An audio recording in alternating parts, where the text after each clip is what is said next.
San Francisco is an interesting part of California. Every day, old intersects with new over the course of many hills, a myriad of tourists on cable cars, and by the surrounding area that's flush with buckets of fresh tech company cash. It's the perfect spot to sample a new Volkswagen that has a long history.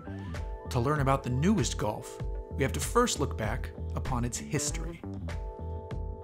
There are a handful of vehicles on this planet that are sold around the globe that are considered global icons, and some of them are bestsellers. Case in point, this is the Volkswagen Golf. More specifically, this is the 7th generation 2015 Golf. Call it the Mark 7. Don't call it MK, call it Mark 7. We've come to San Francisco to sample the latest machine. It's bigger inside, it's lighter, it's more efficient, it's an all-around great car that's nice and quiet on the road. There's a lot to love here. It can be had for as low as $18,000. But that's not the real reason we came to San Francisco. The flip side to the Golf is called the GTI. And there's a new one of those too, and we're going to take a look at it. Like I said earlier, to learn about the new car, we must first take a look at the old. And first up is the very first one. It's the Mark I GTI. So here we are in Mark I GTI. This is the granddaddy. This is the one that started hot hatchbacks. Thankfully, this one started, period. This specific car is fitted with apparently an aftermarket exhaust, so it's going to sound awesome. Let's give it a go, shall we?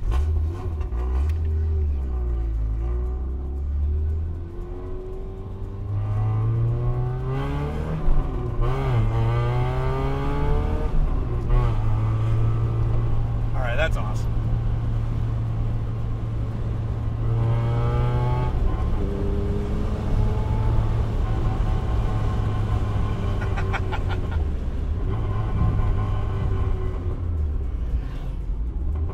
I'm smiling. I mean, you can't see it in that camera angle, but I'm smiling ear to ear. This is so much fun.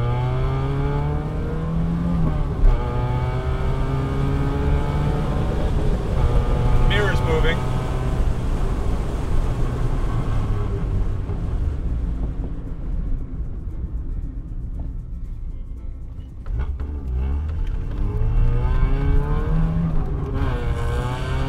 Little bit of torque steer on there.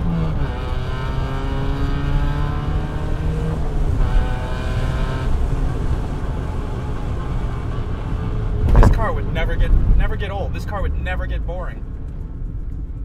Now it's time for a Mark III or MK3. Don't say. I repeat, don't say MK. It's a Mark.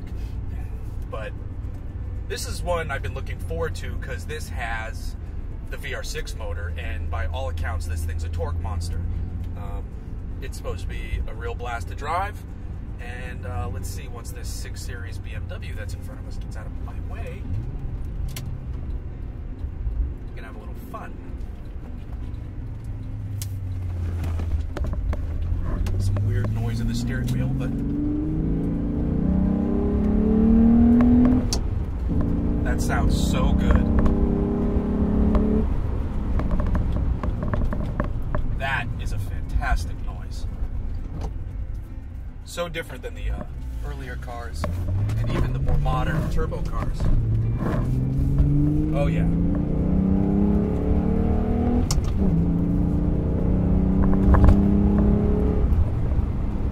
Oh, hey, there's a cop. Awesome. Now it's time to take a look at what Volkswagen hopes that you think is the latest and the greatest in a long line of GTI generations.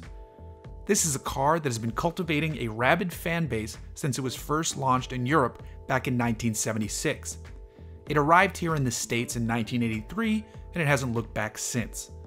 Now, it's in its 7th generation, and the GTI keeps inching closer and closer into that premium segment thanks to a slew of standard and optional goodies and a comfortable, refined interior space. The engine is lighter than the outgoing car, and enthusiasts will enjoy the optional performance package. What matters most to me, however, is finding out how it drives. So as you might expect here with the 2015 7th generation Volkswagen GTI, things have gotten bigger. That's just the natural tendency for cars these days. The good news is it's also gotten lighter, which hopefully is the new trend for cars these days. That was a touchy throttle bit right there. The lightness means the engine doesn't have to work as hard, but they've given it more power. In fact, we're driving the performance package, which gets 220 horsepower. It's also got an extremely flat torque curve. You get most of the torque from about 2,500 all the way up to around 4,500, which means you can have a lot of fun, like this.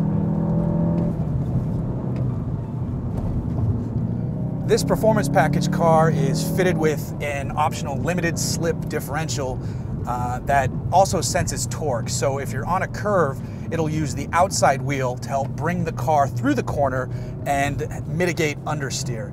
And I gotta tell you, it feels pretty good out here. Additionally, the car gets larger brakes. And larger brakes mean more fun.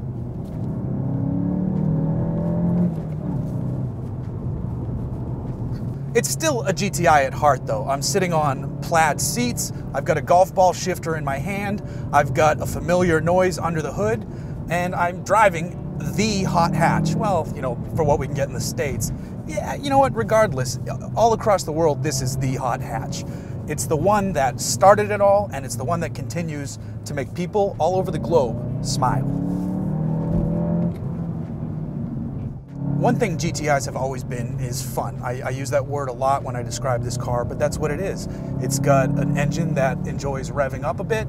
You hear the turbo, you kick this thing around these corners a little bit, and this is not a smooth road, but the suspension is sorting it out. I mean, the car's bouncing around a little bit, but the steering brings it all into line. Don't ignore that speed limit sign, and you know, just have a lot of fun. The gearbox, up until that point, was doing well when I missed my shift, but it's actually a pretty tight unit, which you don't always say about Volkswagen products. It seems they're learning though, and this car is proof positive of that. At its core, the GTI is an attractive, fun-to-drive machine that offers utility with its hatchback setup and bang for your buck in the interior amenity department. The entry-level two-door GTI starts a few ticks under $25,000, while a fully loaded four-door Autobahn edition with the DSG will cost you just over $30,000. You're gonna get 18-inch alloy wheels, iPod connectivity, and 3 adjustable driving modes as standard equipment no matter how much you spend. Were it my car, I'd opt for the performance package to get the bigger brakes and that front diff, and maybe I'd spring for the nav and the upgraded audio system. Regardless, at the end of the day, I'd have a car that leaves me smiling just as much as the original. Well, alright, almost as much.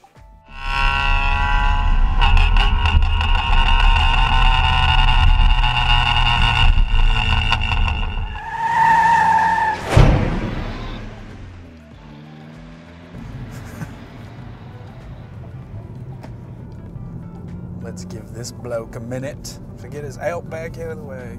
Mother.